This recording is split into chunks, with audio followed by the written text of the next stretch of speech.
The last story is the most significant and the most tragic.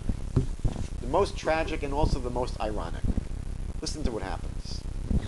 What happened to Mary? Mary was basically deified. What happens to John the Baptizer? He's demoted. But the third person has such an incredibly tragic story because this is someone who was basically written out of history. And the reason it's so ironic is, if anyone is interested in finding out who Jesus was, this person, scholars say, is the most critical link.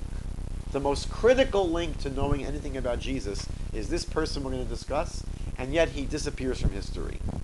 We're talking about someone named James. James, who was the brother of Jesus. The brother of Jesus. You know, people, they go, what? You know, a few years ago they found an ossuary in Israel, and on the side of the ossuary is a bone box. 2,000 years ago, people were not buried in the ground generally. They took a body, they laid it out on a platform inside a tomb above ground, until a year later all the flesh was desiccated, no more flesh left, just bones, and they stick the bones into a small bone box called an ossuary.